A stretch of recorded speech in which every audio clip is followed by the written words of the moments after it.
Hello, അസ്സലാമലൈക്കും. Welcome back to our channel. അപ്പോൾ ഇത് ഇന്ന് നോമ്പ് വന്നിട്ട് 3 അപ്പോൾ ഇന്നത്തെ നമ്മളെ കുട്ടി വ്ളോഗ് എന്താണെന്ന് വെച്ചാൽ നമ്മൾ എന്തൊക്കെ ഫുഡാണ് നോമ്പിന് കഴിക്കണേ എന്നുള്ളതാണ് കേട്ടോ. അപ്പോൾ രാവിലെ തന്നെ നമ്മൾ എണീച്ചിട്ടുണ്ട്. നമ്മളൊരു 4:45 ആകുമ്പോൾ കേട്ടോ ഭക്ഷണം കഴിക്കാൻ വേണ്ടിയിട്ട് തുടങ്ങുക. അതിൻ്റെ പ്രിപ്പറേഷനും കാര്യങ്ങളൊക്കെ തുടങ്ങുക. അതിന് മുന്നേ നമ്മൾ 4 മണിക്ക് എണീച്ചിട്ട് നിസ്കാരവും കാര്യങ്ങളൊക്കെ കഴിഞ്ഞിട്ട് നമ്മളൊരു 4:45 ആവും ഭക്ഷണം കഴിക്കാൻ വേണ്ടിയിട്ട്. പിന്നെ ഒരാൾ കമൻറ്റ് ചെയ്താൽ കണ്ടു, അത്ര നേരം വൈകിട്ട് എണീച്ചിട്ട് എങ്ങനെയാണ് ഭക്ഷണം കഴിക്കാൻ നേരം കിട്ടുന്നുണ്ടോ എന്നൊക്കെ. നമുക്ക് എന്താ പറയുക, ആവശ്യത്തിനുള്ള ഭക്ഷണമാണല്ലോ, കുറച്ച് നേരമല്ലേ, ഫുൾ നേരം നമ്മൾ കഴിച്ചിരിക്കേണ്ട ആവശ്യമില്ലല്ലോ. അപ്പോൾ നമ്മൾ ഇന്ന് കഴിക്കാൻ വേണ്ടി പോകുന്നത് എന്താണെന്ന് വെച്ചാൽ, ഞാൻ കഴിക്കുന്നത് ഒരു സ്മൂത്തിയും അതേപോലെ ഒരു 2 മുട്ട പുഴുങ്ങിയതുമാണ് കേട്ടോ. മുട്ട ഞാൻ ഓൾറെഡി രാത്രി പുഴുങ്ങി വെച്ചിട്ടുണ്ടായിരുന്നു. അങ്ങനെ അതും അതിൻ്റെ കൂടെ തന്നെ ഒരു ചെറിയൊരു സ്മൂത്തിയും കൂടെ അടിച്ചു കേട്ടോ. അപ്പോൾ നിങ്ങളേക്ക് ഞാൻ ഡയറ്റായിട്ടാണെന്ന് സംഭവം അതല്ല, എനിക്ക് എന്തോ അപ്പോൾ ഭക്ഷണം കഴിക്കണം, ചോറ് കഴിക്കണം തോന്നിയില്ല. അതുകൊണ്ട് ഞാൻ വിചാരിച്ചു എന്നാൽ പിന്നെ ഒരു സ്മൂത്തിയും 2 മുട്ടയും കഴിക്കാമെന്ന്. പിന്നെ ഉമ്മയും ഉപ്പയും അതേപോലെ താത്തയും കാക്കയൊക്കെ ചോറാട്ടോ കഴിച്ചത്. അങ്ങനെ ഞാനിത് കുടിച്ചു. സ്മൂത്തി കഴിക്കാൻ വലിയ കുഴപ്പമില്ലായിരുന്നു, കുടിച്ചു. കാരണം ഞാനിത് ഇങ്ങനെ പുലർച്ചയ്ക്ക് കുടിച്ച് നോക്കിയിട്ടില്ല. അപ്പോൾ അങ്ങനെ ഞാൻ ആ സ്മൂത്തി ഫുള്ള് കുടിച്ചു, 2 മുട്ടയും കഴിച്ചു. അത് കഴിഞ്ഞതിന് ശേഷം വെള്ളം കുടിക്കുക എന്നുള്ളതാണ് ടാസ്ക് പരിപാടി കേട്ടോ. അങ്ങനെ നമ്മൾ ഒരു 2-3 ഗ്ലാസ് വെള്ളം കുടിക്കാൻ വേണ്ടി ശ്രമിച്ചെങ്കിലും 2.5 ഗ്ലാസ് വെള്ളമേ കുടിക്കാൻ വേണ്ടിയിട്ട് പറ്റിയുള്ളൂ കേട്ടോ. അങ്ങനെ 2.5 ഗ്ലാസ് വെള്ളം എങ്ങനെയൊക്കെയോ ഞാൻ കുടിച്ചു. വയറ് ഫുള്ളായിട്ടുണ്ടായിരുന്നു കേട്ടോ. എനിക്ക് ഈ വെള്ളം കുടിച്ച് വയറ് ഫുള്ളാക്കി വെക്കാൻ ഭയങ്കര താല്പര്യമാണ്. കാരണം എന്താ വെച്ചാൽ വെള്ളം കൂടി കുറഞ്ഞാൽ എനിക്ക് ഭയങ്കര പ്രശ്നമാണ്. ഈ നമ്മളെ യൂറിൻ ഇൻഫെക്ഷനൊക്കെ വരും കേട്ടോ. അപ്പോൾ കുറച്ച് കഷ്ടപ്പെട്ടിട്ടാണെങ്കിലും ഞാൻ കുറച്ച് വെള്ളം എടുത്ത് കുടിച്ചു കേട്ടോ. എൻ്റെ മുഖം കണ്ടാൽ തന്നെ നിങ്ങൾക്ക് മനസ്സിലാവുന്നുണ്ടാവും ഞാൻ എത്ര കഷ്ടപ്പെട്ട വെള്ളം കുടിക്കണേന്ന്. എല്ലാവർക്കും അങ്ങനെ തന്നെ ആയിരിക്കും. കാരണം ഈ പുലർച്ചെ സമയം ഭക്ഷണം കഴിക്കുക, അതും പോരാണ്ട് അതിൻ്റെ കൂടെ വെള്ളം കുടിക്കുക എന്നൊക്കെ പറഞ്ഞാൽ ഭയങ്കര ടാസ്ക് പരിപാടി തന്നെയാണ് കേട്ടോ. അപ്പോൾ എനിക്ക് ആ ഒരു പേടി ഉണ്ടായിക്കൊണ്ട് ഞാൻ നന്നായിട്ട് വെള്ളം കുടിക്കും കേട്ടോ.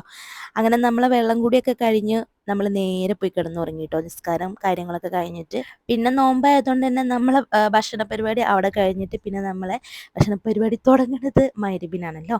അപ്പോൾ അത് ആ ബാങ്ക് കൊടുക്കാനായിട്ടുണ്ട്. അപ്പോഴേക്കും നമ്മളെ ടേബിളിൽ സാധനങ്ങളൊക്കെ സെറ്റ് ചെയ്തിട്ടുണ്ട്. ഒരുപാടൊന്നും ഇല്ല കേട്ടോ. കുറച്ച് പഴം വാട്ടിയത്, അതേപോലെ തന്നെ ബ്രെഡ് പൊരിച്ചത്, പിന്നെ അതേപോലെ തന്നെ മുട്ട പൊരിച്ചത്, ജ്യൂസ്, നാരങ്ങ വെള്ളം, സാദാ വെള്ളം, അങ്ങനെയൊക്കെയുള്ളൂ. നമ്മൾ ഒരുപാട് ഹെവി ഒന്നും ആക്കാറില്ല. അങ്ങനെ അപ്പോൾ നമ്മൾ ബാങ്ക് കൊടുത്തപ്പോൾ തന്നെ കാരക്ക കഴിച്ചു കേട്ടോ. ഓൾറെഡി ഞാൻ ഈ വാട്ടയേറ്റിൻ ഇഫ്താർ ഓൾറെഡി ഞാൻ ഇടാറുണ്ട് ഷോർട്സ് ആയിട്ട്. പിന്നെ നമുക്കൊരു കണ്ടന്റ് ആയിക്കോട്ടെ എന്ന് വിചാരിച്ചിട്ടാണ് ഞാൻ ഇത് ലോങ് വീഡിയോ ആക്കിയത് കേട്ടോ. അപ്പോൾ നോമ്പ് തുറന്ന് അൽഹംദുലില്ലാ കാരക്കൊക്കെ കഴിച്ചിട്ട്, കാരക്ക, ഈത്തപ്പഴം ഒക്കെ, ഈത്തപ്പഴം കഴിച്ചിട്ട് അത് കഴിഞ്ഞപ്പോൾ നമ്മൾ വെള്ളമൊക്കെ കുടിച്ചു. പിന്നെ അത് കഴിഞ്ഞപ്പോൾ ഒരു ജ്യൂസ് കുടിച്ചു. ഷമാമ് ജ്യൂസാണ് കേട്ടോ അടിച്ചിട്ടുണ്ടായിരുന്നത്. അങ്ങനെ അതിൻ്റെ കൂടെ തന്നെ കുറച്ച് നാരങ്ങ വെള്ളം കുടിച്ചു. നാരങ്ങ വെള്ളം കുറച്ച് പുളി ഉണ്ടായിരുന്നു കേട്ടോ. പിന്നെ അതേ മുട്ട പൊരിച്ചത്. ഇത് എത്രത്തോളം എന്താ പറയുക, എത്ര ആൾക്കാർക്ക് ഇത് സ്പെഷ്യലാണെന്ന് എനിക്കറിയില്ല. കാരണം ചില ആൾക്കാർ ഇതൊക്കെ സ്ഥിരമായിട്ട് ഉണ്ടാക്കുന്ന സംഭവമായിരിക്കും കേട്ടോ. പക്ഷേ നമ്മൾ ഈ നോമ്പിനാണ് ഈ മുട്ട പൊരിച്ചത് കൂടുതലും ഉണ്ടാക്കാറുള്ളത്. പിന്നെ ഇത് നമ്മളെ പഴയ റെസിപ്പി കൂടിയാണ്. കാരണം എന്താ വെച്ചാൽ ഞാനൊക്കെ ഒരു 5ാം ക്ലാസ്സിൽ 3ാം ക്ലാസ്സിലൊക്കെ പഠിക്കുന്ന സമയത്ത് നോമ്പിന് ഈ മുട്ട പൊരിച്ചത് ഉണ്ടാവും കേട്ടോ.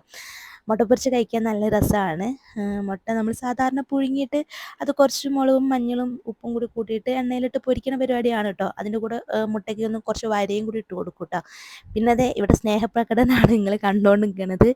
കുറച്ച് വത്തക്കയും ഫ്രൂട്ട്സും കാര്യങ്ങളൊക്കെ ഉണ്ടായിരുന്നു. അപ്പോൾ അതൊക്കെ കഴിക്കാൻ കേട്ടോ നമ്മൾ 3 കൂടി ഇരുന്നിട്ട്. പിന്നെ അത് ആ വായിലേക്ക് ഇട്ടിട്ട് തരുന്നുണ്ട്. മുന്തിരിക്ക് ഭയങ്കര പുളിപ്പായിരുന്നു കേട്ടോ. അയാന് വായിലേക്ക് മുന്തിരി ഇട്ടന്നപ്പോൾ ഞാനെല്ലാം കൂടി എന്നായിപ്പോയി കേട്ടോ. കാരണം അത്രയും പുളിപ്പായിരുന്നു. പക്ഷെ അയാൻ കുറേ മുന്തിരി എടുത്ത് തിന്നു കേട്ടോ. ഓന് ഈ പുളിപ്പൊന്നും ഒരു പ്രശ്നമേ അല്ല കേട്ടോ. അങ്ങനെ നമ്മൾ അതൊക്കെ കഴിച്ച് പിന്നെ വേഗം പോയി നിസ്കാരം കാര്യങ്ങളൊക്കെ കഴിഞ്ഞു. അപ്പോഴേക്ക് ഇതാ ഇവിടെ ഉസ്മാൻ വന്നിട്ടുണ്ടായിരുന്നു കേട്ടോ. ഉസ്മാന് നോമ്പുറക്കുന്ന സമയത്ത് എത്താൻ പറ്റിയില്ല. അപ്പോൾ കുറച്ച് നേരം വൈകിട്ടാണ് വന്നേ. അങ്ങനെ വന്നപ്പോൾ ഞാൻ ചായയും അതേപോലെ ജ്യൂസൊക്കെ എടുത്തു കൊടുത്തു. അങ്ങനെ ഉസ്മാൻ അതൊക്കെ കഴിച്ചു. പിന്നെ ഞാൻ നിസ്കാരമൊക്കെ കഴിഞ്ഞപ്പോൾ ബ്രെഡും അതേപോലെ പഴം നിറച്ചൊക്കെ കഴിച്ചു കേട്ടോ. പിന്നെ അതിൻ്റെ ഇടയ്ക്ക് സിതാൻ വന്നപ്പോൾ സിതാനിക്ക് ബ്രെഡ് പൊരിച്ച് കൊടുത്തു. ബ്രെഡ് പൊരിച്ചത് എങ്ങനെയാണെന്ന് വെച്ചാൽ നമ്മൾ മുട്ടയും പാലും കൂടെ മിക്സാക്കിയൊരു മിക്സ് ഉണ്ടാക്കിയിട്ട് അതിലേക്ക് എന്താ പറയുക, ബ്രെഡ് ഇങ്ങനെ വെച്ചിട്ട് ജസ്റ്റ് മുക്കിയിട്ട് പൊരിക്കുകയാണ് കേട്ടോ. ഇത് പറയാൻ കാരണം ചില ആൾക്കാർക്ക് ഇത് അറിയണ്ടാവില്ല, അതുകൊണ്ടാണ്. അപ്പോൾ അങ്ങനെ പിന്നെ പഴം നിറക്കുന്നത് സാധാ പോലെ തന്നെ നമ്മൾ പഴം എടുക്കണു, ഒരു 3 വര ഇട്ട് കൊടുക്കണു തൊലി കളയാതെ. എന്നിട്ട് അതിലേക്ക് നമ്മളെ തേങ്ങയൊക്കെ ഒന്ന് ചുവപ്പ് കളറാവുന്ന വരെ ഒന്ന് ചീനച്ചട്ടിയിലൊക്കെ ഇട്ടിട്ട് വറുത്തിട്ട് കിസ്മിസ് അണ്ടിപ്പരിപ്പ് പഞ്ചസാര ഏലക്കായൊക്കെ ഇട്ടിട്ട് സെറ്റ് ചെയ്തതിന് ശേഷം ആ 3 വരയിട്ട പഴത്തിൻ്റെ ഉള്ളിലേക്ക് നിറച്ച് വെച്ച് കൊടുത്ത് പിന്നെ നമ്മളെ സാദാ ചപ്പാത്തി അല്ലെങ്കിൽ മൈദ വെച്ചിട്ടുള്ള ചപ്പാത്തി അല്ല മൈദ വെച്ചിട്ട് റൗണ്ടായിട്ട് പരത്തിയിട്ട് അത് വെച്ചിട്ട് നമ്മളെ പഴത്തിന് തോല് കളഞ്ഞിട്ട് ജസ്റ്റ് ഇങ്ങനെ എന്താ പറയുക മൊത്തത്തിലൊന്ന് കവർ ചെയ്തെടുത്തിട്ട് പൊരിക്കുന്നു. ചില ആൾക്കാരത് മുക്കി പൊരിക്കും കേട്ടോ. പക്ഷെ നമ്മളിവിടെ കൂടുതലും ഈ തോല് വെച്ചിട്ടാണ് പൊരിക്കാറുള്ളത് കേട്ടോ. പിന്നെ അത് കഴിഞ്ഞപ്പോൾ താറാവിയും കാര്യങ്ങളൊക്കെ കഴിഞ്ഞപ്പോൾ നമ്മൾ മെയിൻ ഫുഡിലേക്ക് കടന്നു. ഇന്നത്തെ ഫുഡ് എന്താ വെച്ചാൽ പുട്ടും അതേപോലെ ചെമ്മീൻ ഫ്രൈയും മുളകിട്ട മത്തിക്കറിയായിരുന്നു കേട്ടോ. അങ്ങനെ അത് കഴിച്ചു. പിന്നെ എനിക്കാണെങ്കിൽ ഈ മധുരമൊക്കെ കുറേ കഴിച്ച് കഴിയുമ്പോൾ നല്ല പുളി എന്താ പറയുക മുളകൊക്കെ ഉള്ള എന്തെങ്കിലും കഴിക്കാൻ ഭയങ്കര പൂതിയാണ് കേട്ടോ. അപ്പോൾ ഈ പുട്ടും അതേപോലെ ഈ ചെമ്മീൻ ഫ്രൈയും അതിൻ്റെ കൂടെ ഈ മത്തി മുളകുകൂടെ കഴിച്ചപ്പോഴുണ്ടല്ലോ നാവിന് വല്ലാത്തൊരു സന്തോഷം.